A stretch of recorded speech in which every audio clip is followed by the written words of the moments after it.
Hello, everybody, and welcome to the 8minutemove.com. My name is Rob Gardner, and we are in day 34, and in our series called Love, Loving, Lovers, Love, Love. This week of Valentine's Day, we're talking about God's views on love and relationships, and hopefully helping you to take that next step, whether you're single, whether you're in a relationship, to living your life out as a single person, as a dating person, as a married person, more and more by God's standards.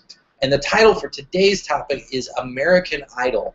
And we're going to talk about how relationships can become a trap and how it can become an idol in our lives that can pull away ourselves from God and our relationship with God and cause us to compromise who we are. So I want to look at three ways that idols and idol worship can basically pull us out from underneath God's covering and our love for Him and making God the number one focus. Now, why are idols bad? Deuteronomy 5:8 says, "You shall not make for yourself an idol in the form of anything in heaven, or above, or on the earth below, or in the waters beneath."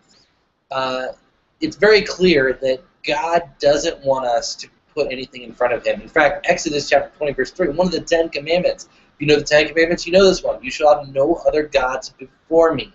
Which brings me to point number one, that idols become the number one priority.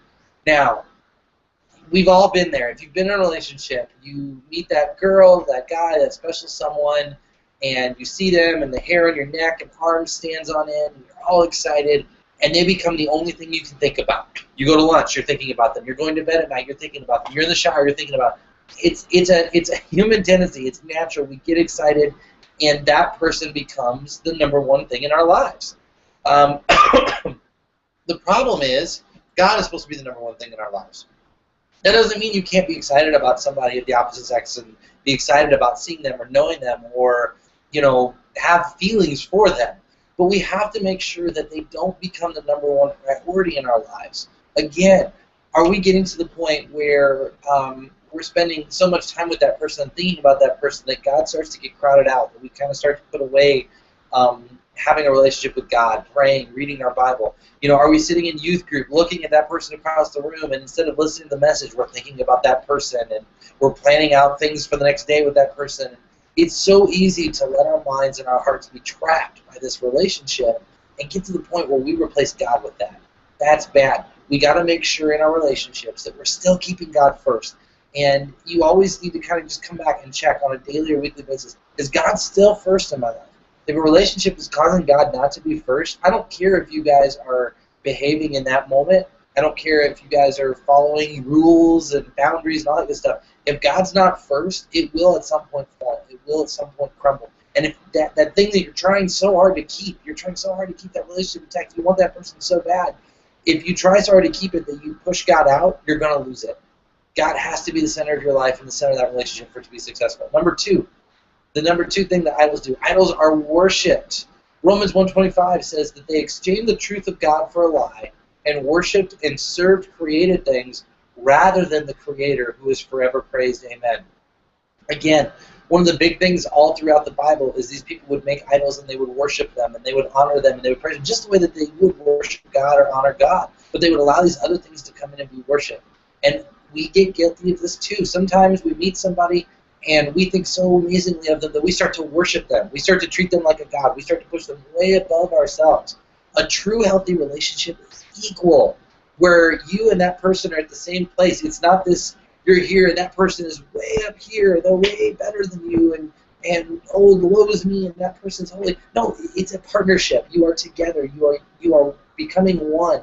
And to worship them, to constantly honor them, to place them in a place of God where again, we attribute everything to them, and they're the source of our happiness, and they're the source of our peace, and they're the source of our love, and they're the source of our truth.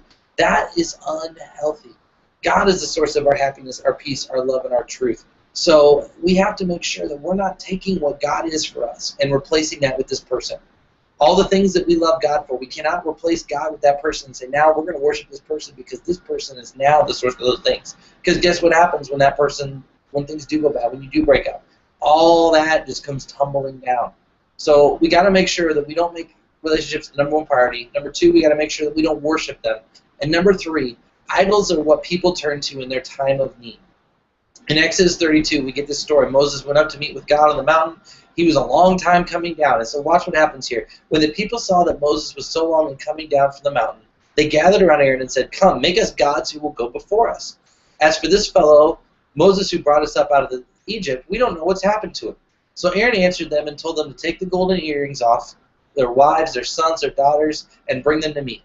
All the people gathered their earrings and brought them to Aaron. He took what they handed him and made it into an idol cast in the shape of a calf, fashioning it with a tool. Then they said, "These are your gods, O Israel, who brought you up out of Egypt." Now we can read this story, we think it's kind of crazy. I mean, God brought them out of Egypt with these miracles, the parting of the Red Sea and the curses of the locusts and all of these incredible miracles that they saw. And they knew firsthand, they had seen God's hand deliver them in miraculous ways. And yet, just because Aaron's taking too long coming down the mountain, they don't not only decide not to wait for him, but instead of still turning to God and saying, "Well, we lost Moses, but we still have God," they just decide they're going to make their own God. They're just going to take some gold and make this golden calf, and they're not only are they going to make this golden calf an idol to worship, but now they're going to attribute the golden calf as the item that brought them out of Egypt.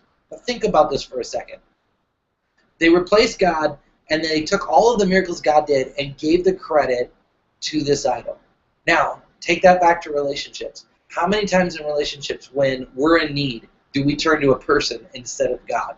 When we have a bad day, do we turn to God and pray and say, "God, I'm having a bad day, help me"? Or do we turn to that relationship and say, "Oh, boyfriend, girlfriend, feel sorry for me, hug me, make me feel better, coddle me, tell me it's going to be okay"?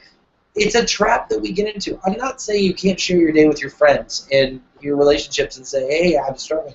But the first person we turn to when life gets tough, the first person we turn to when we're hurting, the first person we turn to when we love needs to be God. It cannot be a relationship because, again, you are taking that relationship and you are making it a God. And what's even worse, the last stage of the scripture, we see that not only did they have a new God, but they attributed all the credit of the past to this new idol. And how many times do we get in relationships and we say, "Oh, this relationship turned my life around. I'm happy because of this.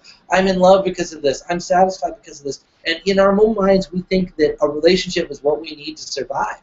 In fact, I mean, I've heard this in youth ministry many times where kids are like, "Oh, I've got to date this person. If this person breaks up with me, it's the end of my life. It's the end of my world. I'll have nothing to live for." I've heard that so many times. And at face value, it sounds so ridiculous. But what has happened in that situation is someone made a relationship their idol, and they started to attribute all the things God's given them, love, peace, happiness, hope, to this person. They took all the attributes of God and placed it on this person, and they get to a point where that person is now their God, and if that person leaves, their love, their happiness, their hope, their peace, all is gone. And they go all in with this one person, hoping that it's going to work out. And the reality of the situation is, if you're in junior high or high school, the odds of you meeting your future husband or wife and marrying the person that you like right now are like infinitesimal. In fact, there's some statistics out there that people that do marry their wives or husbands that they met in junior high and high school tend to not work out. So for you to put all of your energy, all of your hope, all of your love, all of your peace into one person and expect it to work is a recipe for disaster. We cannot make those things our idols. I understand some of you are going to date, and that's inevitability, and you're going to have relationships, you're going to have boyfriends and girlfriends. But please, please, please, keep God at the center, no matter what. Always check yourself to make sure that God is still your number one priority, that you're not putting this person above God, that God is still the person you worship, that you're not worshiping this person and attributing all these things to this person instead of God, and that when you're in need, when things aren't going the way you want, that you turn to God, not those people, and not that your hope, your peace, your love is still directed to and coming from God, and that this person does not replace God as the new God in your life. If we can do that, you will find your relationships work better, last longer, and your ability to serve God through a relationship will stay strong, as opposed to so many people that we've seen who get into a relationship, and that relationship pulls them away from God, and they end up damaging their lives in ways that they never imagined. My name is Rob Gardner with the 8minutemovement.com, and we will see you tomorrow.